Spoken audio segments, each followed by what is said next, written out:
del Padre, del Hijo y del Espíritu Santo. Amén. Continuamos con nuestra lectura bíblica y estamos en el capítulo 29 del libro del Deuteronomio. El versículo primero.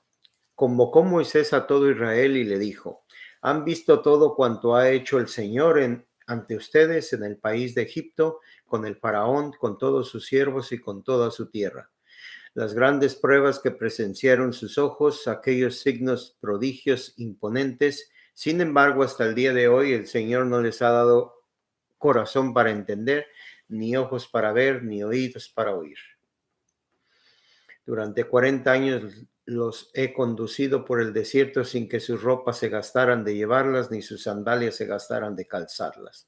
Tampoco comieron pan ni bebieron vino y licor, para que entendieran que yo, el Señor, soy su Dios. Es interesante esta primera parte, lo que dice. Primero habla Moisés y inmediatamente entra Dios hablando en el versículo 4 cuando dice,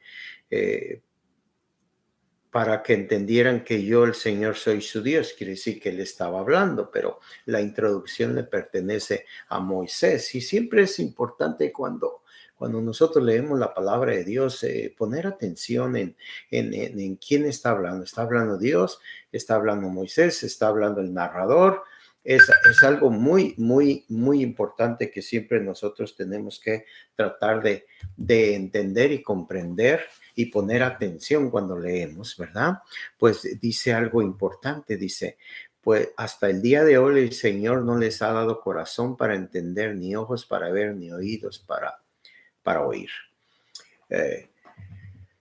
¿Por qué razón? Por todo lo que vivió Moisés con ellos por 40 años en el desierto, ¿verdad? La testerudez de ellos, el reclamo, el becerro de oro, el quererse regresar, el hacer complots, en quejarse, todas estas cosas que tiene que vivir el pueblo en orden de comprender que Dios está a cargo de esto. Y creo que una de las cosas tan importantes es cuando nosotros estamos en una situación como el pueblo hebreo en el desierto, no tenemos otra opción más que confiar en Dios.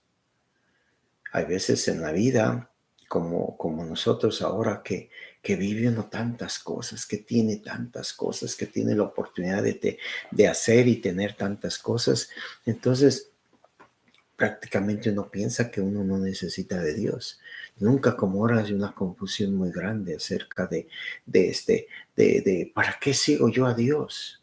Pero sin embargo, esto que Dios está permitiendo solamente es para que nosotros podamos cruzar el umbral de la esperanza, es decir, ir al otro lado donde encontramos el amor, el consuelo, la misericordia de Dios, ¿verdad? En el versículo 17 dice: que no hay entre ustedes hombre, mujer, familia o tribu cuyo corazón se desvíe hoy del Señor nuestro Dios para ir a rendir culto a los dioses de esas naciones. Fue muy enfático esto en todo el éxodo, en todo el regreso, por lo que le sucedió a todos ellos y por todo lo que le rodeaba a ellos, el paganismo, el idolatrismo, las depravaciones, los vicios, los excesos que se vivían. Entonces, Dios siempre instruye a Moisés que les diga y esté atento a todas estas cosas, ¿verdad? ¿Por qué? Porque si nadie nos dice, es lo mismo que pasa con nuestros hijos. Si ustedes no le dicen a sus hijos todo lo que está ahí, afuera, adentro, en el teléfono, en la computadora, con los amigos, en los otros medios de comunicación, lo que piensa el mundo y hasta cómo el demonio trabaja, pues entonces los muchachos no van a saber, no van a tener una fuente. La fuente de Dios no va a estar ahí porque tú como representante de Dios en tu hogar, tú como alter Christus, otro Cristo en tu hogar, tienes que ser esa voz para tus hijos, ¿verdad? Y terminando el versículo 30 dice: los misterios pertenecen al Señor nuestro Dios, pero las cosas reveladas son beneficio nuestro y de nuestros hijos para siempre, con el fin de que pongamos por obra toda la palabra de esta ley. Fácil, hermoso este versículo. Capítulo 29, versículo 28. Los misterios pertenecen al Señor nuestro Dios, pero las cosas reveladas son beneficio nuestro y de nuestros hijos para siempre, con el fin de que pongamos por obra todas las palabras de la ley. Entonces, eso es algo muy importante. Hay veces nosotros queremos que se nos revele todo el misterio, que quiero entender por qué la Virgen es virgen y por qué Dios ascendió y por qué Dios se crucificó y por qué Dios convirtió el agua en vino y por qué Dios saca los demonios de las personas y por qué Dios camina sobre las aguas y por qué Dios no ayuda a los niños pobres y por qué Dios no mata a todos los narcotraficantes y los extorsionadores y los ladrones y los violentos y los ricos pervertidos, porque no todos los ricos son malos. ¿Por qué no Dios hace eso? ¿Por qué Dios no hace esto? ¿Por qué Dios no hace esto? ¿Por qué no entiendo esto? ¿Por qué no entiendo el otro? ¿Por qué? Es una vida de un reclamo como el pueblo hebreo en el desierto, ¿verdad? Y los misterios de Dios son de Dios. Y las revelaciones son un beneficio para nosotros y para nuestros hijos. Todo lo que Él nos ha revelado. Su Hijo nos ha revelado todo. Tú no quieres aceptarlo. El Señor no te ha dado el corazón para entender, ni los ojos para ver, ni los oídos para oír. Capítulo 30 sigue con las mismas recomendaciones y en el versículo 11 dice, por lo demás, el presente mandamiento que hoy te ordeno no es imposible para ti ni inalcanzable.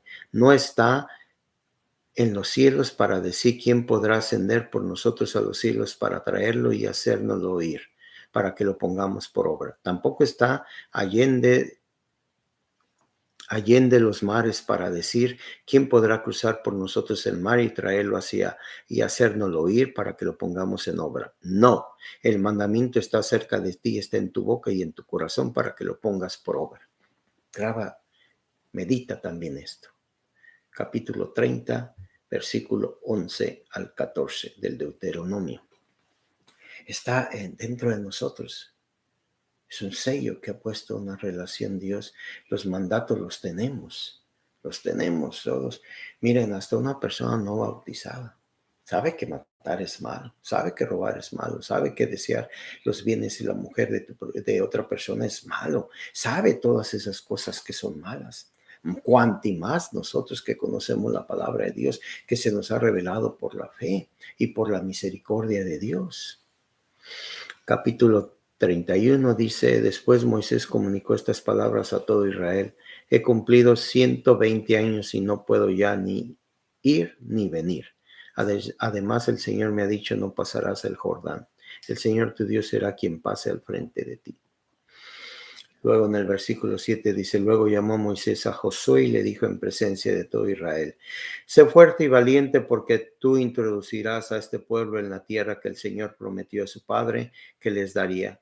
Tú se lo entregarás en posesión. El Señor mismo marchará delante de ti. Él está contigo. No te dejará ni te abandonará. No temas ni te asustes. Lo que Dios nos da a cada quien es suficiente y aquí Moisés muy tranquilamente dice, esta es la decisión de Dios y yo la acepto. Tú también tienes que aceptar las decisiones, lo que pasa, la muerte de alguien que no querías, la enfermedad de alguien, las situaciones que te ocurren. Lo que no está en tu control, déjaselo a Dios. Dios no hace que pasen ciertas circunstancias en nuestra vida, pero Él las permite porque Él está en control de todo. Y si las permite es porque hay un beneficio mayor. Hay que confiar en Dios. El Adviento es tener confianza en Él también, esperar, saber esperar en que sus promesas se cumplirán en nosotros, se están cumpliendo. El Salmo 78, versículo 1 dice, atiende a mi ley, pueblo mío, inclina el oído a los dichos de mi boca. Abriré mi boca con parábolas, proferiré los misterios de antaño. En el libro de San Lucas, capítulo 3, versículo 1 dice, hay una introducción muy interesante de San Lucas. El año 15, el imperio de Tiberio César, siendo Poncio Pilato procurador de Judea, Herodes, tetrarca de Galilea, su hermano Filipo, tetrarca de Iturrea, y de la región de Traconítide, y Lasanias, tetrarca de Abilene. Bajo el sumo sacerdote Anás y Caifás vino la palabra de Dios sobre Juan, el hijo de Zacarías, en el desierto. Una maravillosa introducción histórica. Esto es lo que estaba sucediendo. Estos eran los reyes, los tetrarcas, estos eran los sumos sacerdotes. Ese es un hecho histórico. No está queriendo decir San Lucas que esto es un hecho histórico, que Jesús no es una fantasía, que Juan el Bautista no es una fantasía, algo creado por los hombres para que la gente crea en algo. No, está situando en un contexto histórico este evento de que Juan el Bautista empieza su misión, ¿verdad? No quiere decir que estos hombres, Poncio Pilato y el imperio de Tiberio César, y todos ellos, y los sumos sacerdotes Anás y Caifás, eran más importantes que lo que se está tratando. Es una introducción. Es como tú introduces algo, pero el centro de todo esto es que Juan el Bautista recorrió todo el Jordán predicando un bautismo de penitencia para la remisión de los pecados. Entonces siempre en esta introducción vemos a San Juan, ¿verdad? Como el precursor y cómo es para arrepentimiento. Yo me arrepiento de lo que he hecho, de cómo he vivido, y entonces al estar arrepentido de esta vida que he llevado, el Señor está listo para venir, está preparando el corazón. Hay que preparar. La preparación siempre es fundamental, aunque no es más importante que lo que viene. Él mismo lo hace saber, él mismo toma una escritura del profeta Isaías, la voz que clama en el desierto: preparen el camino del Señor, hagan rectas sus sendas, que todo valle sea rellenado y todo monte y colina allanados. Los caminos torcidos serán rectos, los caminos escarpados serán llanos, y todo hombre verá la salvación de Dios. Es una profecía. Entonces, en esta profecía habla muchas cosas de cómo tenemos que cambiar nosotros. Por ejemplo, dice que todo valle sea rellenado, es decir, que la dignidad del hombre se eleve, que ya no la mujer se sienta menos que el hombre, que los ancianos se sientan apocados, los pobres hombres, porque no son atendidos, que los niños sean tratados mal. No, que todo valle se eleve. Primero nosotros recuperar esa dignidad que tenemos cada uno de nosotros, ¿verdad? Y lo otro, que todo monte y colina se allane, es decir, que todos los soberbios, los que oprimen, los que ven a los demás con los ojos hacia abajo, todos ellos para abajo. La soberbia no alcanza para poder ver la gloria de Dios. Aquí dice: todos los hombres verán la salvación de Dios. Todos los hombres, no dice unos cuantos, pero no todos la quieren, no todos la aceptan. Entonces Juan el Bautista predicaba de esta forma, y llegaba la gente de todas las comarcas a bautizarse, ¿verdad? El bautismo es con agua para el arrepentimiento de los pecados, pero él mismo dice: pero viene otro de mí y ese va a bautizarlos con el Espíritu Santo y con el fuego. ¿Cuál es el fuego? El amor. El amor es el fuego, ¿verdad? El fuego es lo que mantiene a una persona, el amor es lo que mantiene a una persona luchando por las cosas que nosotros creemos que son correctas, luchando para que se establezca el reino de Dios en la tierra. Y aquí hay una serie de consejos de Juan el Bautista a los hombres que se le acercan, lo que tienen que hacer en la vida, ¿verdad? Y finalmente aquí les dice: yo los bautizo con agua, pero viene el que es más poderoso que yo, quien yo soy digno de desatarle la correa de las sandalias. Los bautizará en el Espíritu Santo y en fuego, como yo les comentaba. Y finalmente, pues al escuchar todo esto, el tetrarca Herodes se pone nervioso, ¿verdad? Se angustia.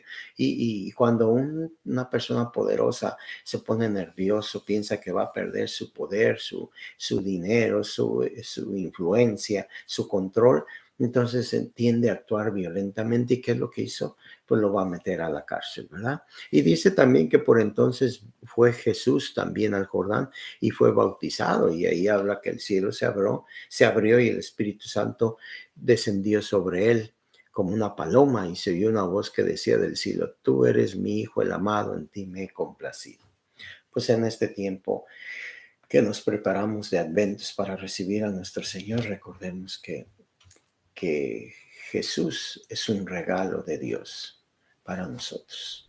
Y tenemos que acoger a Jesús en nuestra vida, ¿verdad? Porque Él solo puede darnos la paz que nosotros necesitamos. Que el Señor les bendiga, el Padre, el Hijo y el Espíritu Santo. Amén.